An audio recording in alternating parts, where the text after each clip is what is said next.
Welcome to student dictation. Dictation 5 second बाद शुरू होगा। Ready start. केंद्र और राज्य सरकारों ने पूर्णबंदी में सीमित ढील देकर आमजन को राहत पहुंचाने की पहल भले की हो, लेकिन राजधानी दिल्ली और देश के दूसरे हिस्सों में कोरोना संक्रमितों के मामले जिस तेज़ी से बढ़ रहे हैं वे हैरान करने वाले हैं। देश में पिछले 5 दिनों में 10,000 से ज़्यादा लोगों का कोरोना संक्रमित पाया जाना इस बात की पुष्टि करता है कि बीमारी फैलने की रफ्तार उम्मीद के मुताबिक कम नहीं पड़ रही है।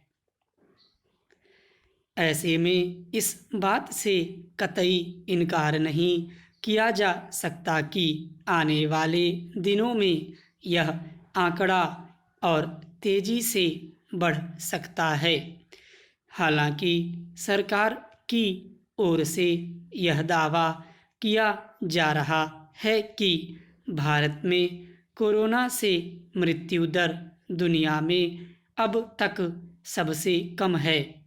संक्रमित लोगों की संख्या को लेकर भी भारत की स्थिति बहुत ज़्यादा खराब नहीं है, लेकिन यह सच्चाई भी छिपी नहीं है कि भारत में कोरोना की जांच दर सबसे कम है।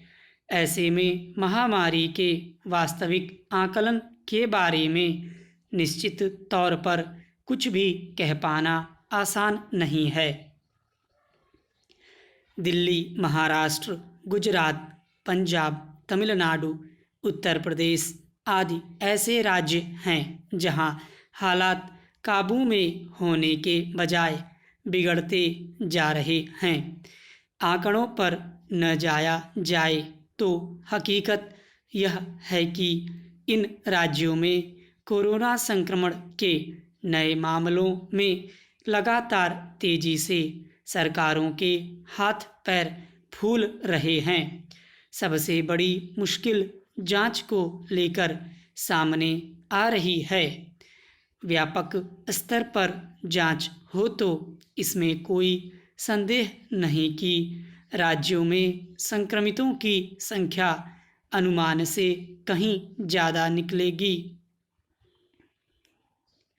गुजरात में रविवार को यानी एक दिन में ही 374 नए मामले सामने आए और सर्वाधिक चिंता की बात यह है कि इसमें से 274 मामले अकेले अहमदाबाद में मिले।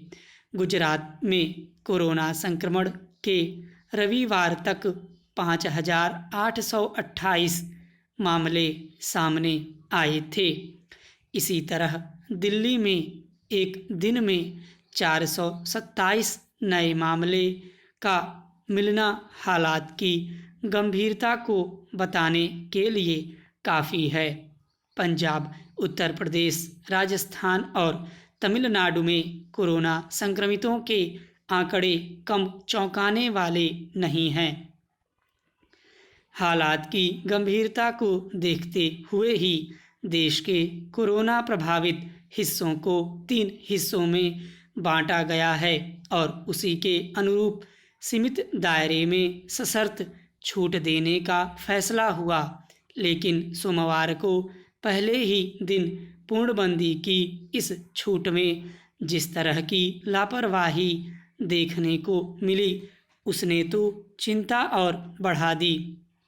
पहले ही देश के ज़्यादातर शहरों में शराब की दुकानों के बाहर जिस तरह से भीड़ उमड़ी और सुरक्षित दूरी व मास्क पहनने जैसे अत्यावश्यक नियम की धज्जियां उड़ाई गई, उससे पुलिस और स्थानीय प्रशासन सकते में आ गया और कई जगह लाठीचार्ज तक करना पड़ गया।